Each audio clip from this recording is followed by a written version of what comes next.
Have you ever wondered what the age of information does for sexual wellness? I mean, we literally right now have more access to sex tips and techniques and tricks than probably we've ever had in human history. I mean, I don't know if it was used to be written on papyrus scrolls or however it was before. Maybe it was like the little black book that you'd had to go to in the library that you see like in the American Pie or something like that, where it gets passed on secretly to like the people in the know, or maybe you'll even hear of these kind of fraternity or sorority books, the secret tips that gets passed on to like the initiates, so that way they could be the best ones on campus. And well, do you think that we actually are better now, addicted to our phones and not really always connecting with people, lots of pornography, everything else? Not that I'm bashing these things, but is it actually better? Because I have to tell you, one of my, maybe it's a pet peeve. I mean, I have to say, like, part of me is very happy that this information is going out there, that people are curious, that people are very excited. But now more than ever, I mean, when people come to me, they're like, yeah, but I saw this technique that this former porn star, this former escort, or this sex expert, I mean, they've written a book, they've went to school for this. First of all, if you're having to learn sex out of a book to then teach other people, I kind of question that, because, well, where's your own experience and what is your learning and how extensive really is that? I mean, but so anyways, I digress. Do you actually believe that learning a series of techniques genuinely makes you better at sex? Now, I mean, you've seen my other video or the videos. As I go through, you'll see that I have lots of references to the UFC, but there's all these like fighting, striking techniques and the punches and the fatality moves and everything else. But how can one actually apply that in the ring, or in this case, into the bedroom? And one of the techniques that I see pretty much everywhere is, well, let's locate the G-spot and bring on the showers of ejaculation. Because if you can do this, then you are God amongst men. And by the way, if you're a woman and you're able to release your waters, then you are a goddess amongst women, blessing the world. And it's an interesting thing because, well, first of all, I mean, ejaculation, orgasm, whether it feels good or just physical, sensational, like, or nothing at all, or even painful, are completely different things. They can happen very independent of each other or in different combinations. So that's a whole other story. But let's focus, though, on the stimulation of the G-spot. And I'm sure many of you have seen it. Many of you maybe even bought Spiderman costumes to go ahead and go along with the technique where you're sitting there going da-da-da-da-da-da.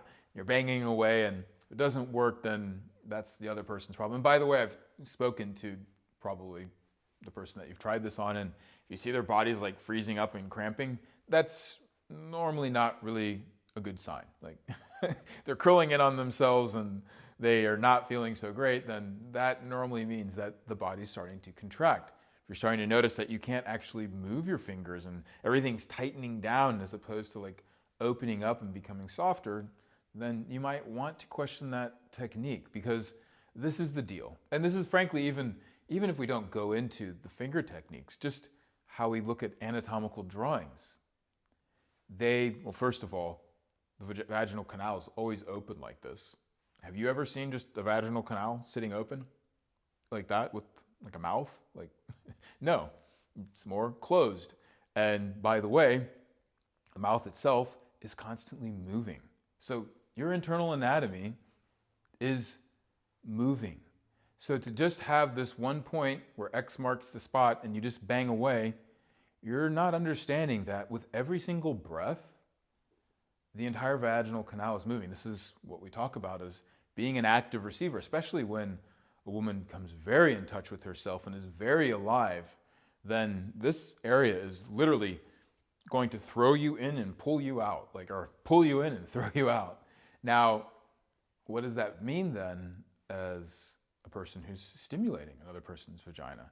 you actually need to be able to be an adaptive giver. And that means feeling and reading and following their body. So let me then give you some practical advice. First of all, the G-spot is not an anatomical structure. Now, there's been debates inside of academia, even where they're saying there is no such thing as a G-spot. That's not true. There is a very specific anatomical spot that is a G-spot. That's also not true. What it is it's much more like a pressure point. And if you were to squeeze right here on the thumb, you can sort of feel that. And some people even will go, oh, that helps to relieve a headache, or it helps to bring relaxation. Well, this isn't like a specific anatomical spot. What it is that there's a series of nerves, muscles, everything that's coming together for much more like a pressure point. So this intersection of the G-spot is actually a pleasure point, pressure point, where you then are bringing that finger up and in, and you are pressing along the urethral sponge, the Skene's glands. You then are also going to, on the backside of where the clitoral legs are, where you have the gland, like it all intersects. It actually intersects at, hard to find this one in the anatomical charts, but look it up. Cobalt's venous plexus, K-O-B-E-L-T, Cobalt's venous plexus. All of this is coming together. And again, it's not just that specific anatomical structure. It's like when you were to squeeze like one of those clown balloons at a certain point and it kind of makes it expand. Well, when you push on one point, it expands everything else. Well, when you bring your finger into that area, right at Cobalt's venous plexus, where people are saying that you need to stimulate, you're going to feel kind of like a harder point, which is the back side of the pubic bone. And so that's where that pressure point makes contact. And whether you're going further back and going more towards the quote-unquote A spot, which again is the A fornix, or the anterior fornix of the cervix, and maybe I'll throw a little diagram up so you see what I'm talking about, and you slide that finger along the urethral sponge, whether it's there or more towards the so-called G-spot, you then are bringing blood flow and charging up that whole area, because we typically are trying to do this external stimulation, making ourselves do all the technique with our hands as if we're the one bringing that blood flow forwards by creating a lot of stimulation. But the truth is that you want to bring that blood flow from the inside towards the outside. And that creates engorgement, bringing more blood flow, bringing more oxygen, which then is going to fire off to the nerves and actually make this feel good. Because you can go ahead and even push into that pleasure point all you want, but if the person's braced and isn't relaxed, or even if they're just trying to squeeze for dear life to get more pleasure, everything's getting drawn up. And so then when you push here, it actually is causing it feels like a tearing on that upper wall, and you won't normally hear about this. So the key is to actually get that person to start to breathe more deeply. Now, there's lots of ways that we can really start to focus in on getting that breath to go all the way down where the pelvic floor is actually pushing out and not squeezing up, bringing more blood flow. And then there's a whole thing of timing it with the breath while they're inhaling versus when they're exhaling, and the different effects that has. So if you really want to understand this, you need to start to understand the body as a system of pleasure. You need to start to understand the person and yourself as an interacting system that then starts to find synchronicity between the two of you. So without, again, going too much further into detail, if you can at least start to follow the person's breath, and I would say experiment with moving in one direction as they breathe in, moving in another direction as they exhale, and then switching it up, where then you move in one direction up maybe while they're inhaling versus pushing out, and just find out for yourself. Because I am not here to just give you techniques. What I am here to do is to start to have you begin to think more intelligently when it comes to your sexual interactions.